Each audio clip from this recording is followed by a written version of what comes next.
E aí, fantasmas, sejam muito bem-vindos ao Ligengar e ao provável top 10 mais difícil que eu já fiz. Hoje eu montei um top 10 maiores treinadores Pokémon dos jogos. Então não me vem falando de anime ou outras mídias, porque o foco desse vídeo são os jogos, especialmente da série principal de Pokémon. Sério, foi muito difícil montar esse top 10, então pelo menos assiste até o final, nem que seja para depois comentar aí embaixo, falar que tá tudo errado e logicamente montar a sua lista e me contar aí nos comentários qual o mais poderoso treinador Pokémon de todos os tempos. Mas antes, vocês estão ligados que a nossa principal parceira do canal é a Epic Games. Essa sim, sem dúvidas nenhuma, a maior loja de card games do Brasil. Então se você está procurando alguma coisa de Pokémon TCG ou de outros jogos de carta como Digimon, One Piece e Magic, seu lugar definitivamente é na Epic Games. Lá você encontra cartas avulsas, cartas em português, em japonês,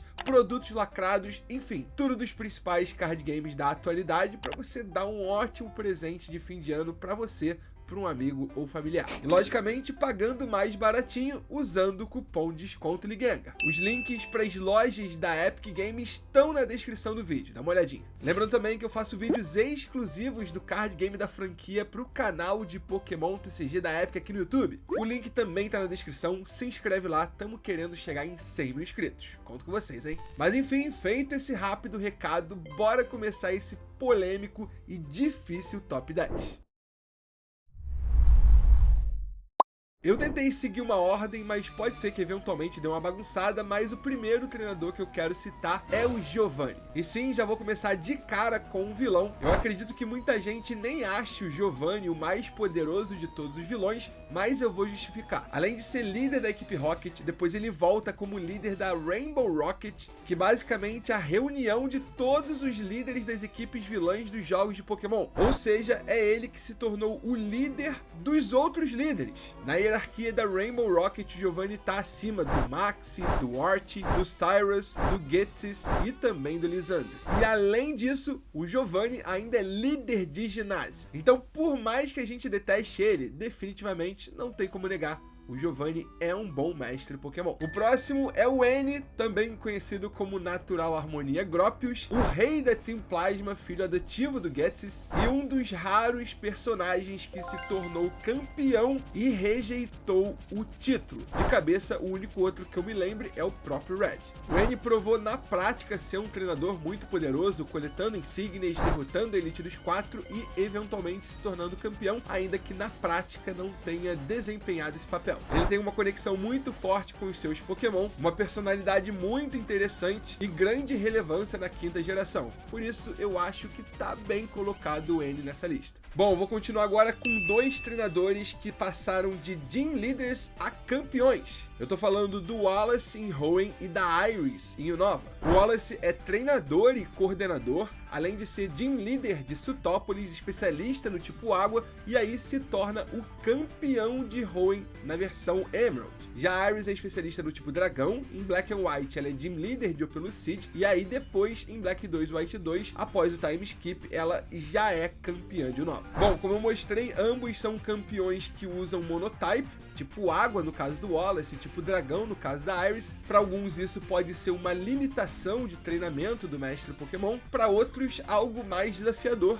Logicamente que é muito mais fácil você enfrentar um time tendo diversidade de tipagens do que usando apenas um tipo. Seja como for, acho que esses dois treinadores estão bem colocados aqui no meio da lista. Bom, levemente acima deles eu coloquei um treinador que se tornou campeão vindo já da Elite dos 4 e não de um ginásio. Tô falando do Lance. É um dos meus favoritos na franquia. Acredito que os fãs de Pokémon mais da velha guarda gostem muito do Lance, talvez não seja dos favoritos dos mais novos. Fora que o Lance é de uma época onde ele era especialista num tipo, mas não existia monstrinhos suficientes desse tipo para ele usar o Monotype. No caso eu tô falando do dragão, então ele usa meio que um semi-monotype.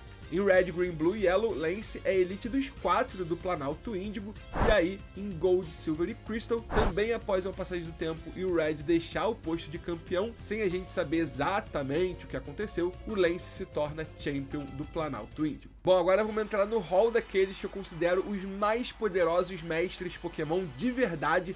O primeiro que eu gostaria de citar é o Leon, ou Leon de Galar. O Leon começou a sua jornada Pokémon com apenas 10 anos de idade, como a maioria, só que o diferente é que ele se tornou campeão na sua primeira tentativa. Isso não quer dizer exatamente que ele se tornou campeão com 10 anos de idade, até porque a sua jornada até o posto de campeão pode ter durado mais de um ano, mas definitivamente ele se tornou campeão muito novo. Em Sword and Shield, ele tem mais de 18 anos e já é um adulto. Não temos a idade certa dele para calcular por quanto tempo ele foi campeão de Galar, mas ele é considerado um herói para muitos moradores da região e possui apelidos que querem dizer muito, na minha opinião, como o campeão imbatível e também o maior treinador da região de Galar. Eu particularmente discordo. Isso porque para ele chegar no patamar do nosso próximo nome, ele teria que, na melhor das hipóteses, ter se tornado campeão com 10 anos e nos acontecimentos de Sword and Shield ter 28 anos, para ter ficado 18 anos no posto de campeão.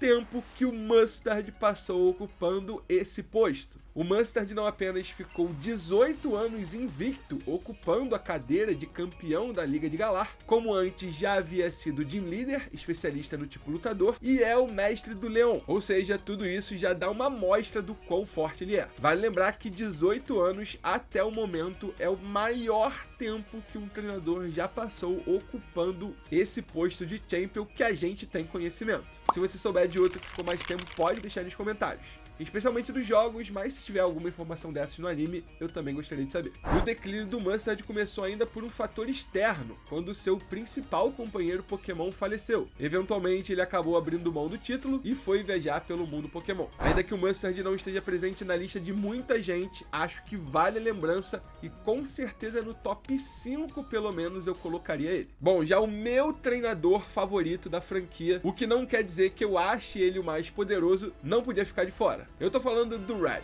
Eu amo o Red não apenas por ele ser o protagonista dos primeiros jogos de Pokémon, de novo, Red, Green, Blue e Yellow, mas também por ele ter se tornado campeão graças a gente comanda o Red até esse posto, e porque ele meio que se torna um dos únicos Final Boss da franquia. Na segunda geração, ganhar do Red é até mais importante do que se tornar campeão, e ainda que isso possa ser uma certa inversão de valores no mundo Pokémon, essa liberdade poética me agrada bastante. Poucas as sensações foram melhores jogando o videogame do que aquela quando eu senti ao adentrar no Monte Moon e escalar ele até o cume, onde o Red estava me esperando por uma batalha épica, da qual ele sairia perdedor, lógico. Bom, e para encerrar o vídeo de hoje, ela também não poderia ficar de fora. Assim como o Red, a Cynthia tem algo que vai para além dos jogos. Na comunidade Pokémon, ela criou uma certa fanbase, uma aura, uma lenda em torno dela. Cynthia é considerada uma das batalhas mais complicadas dos jogos, com certeza a mais difícil dentre os campeões.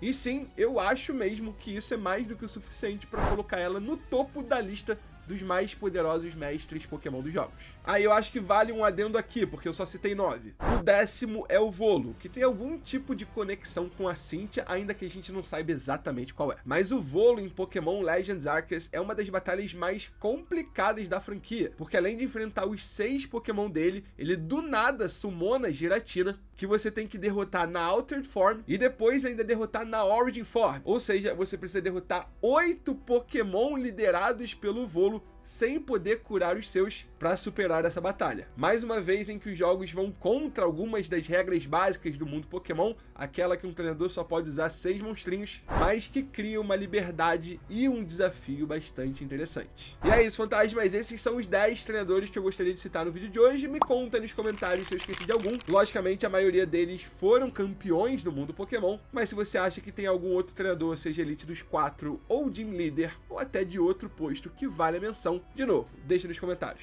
Não esquece do like, de se inscrever no canal e de compartilhar o vídeo com os amigos. Conto com vocês. Muito obrigado por tudo, fantasmas, pela força de sempre e até a próxima.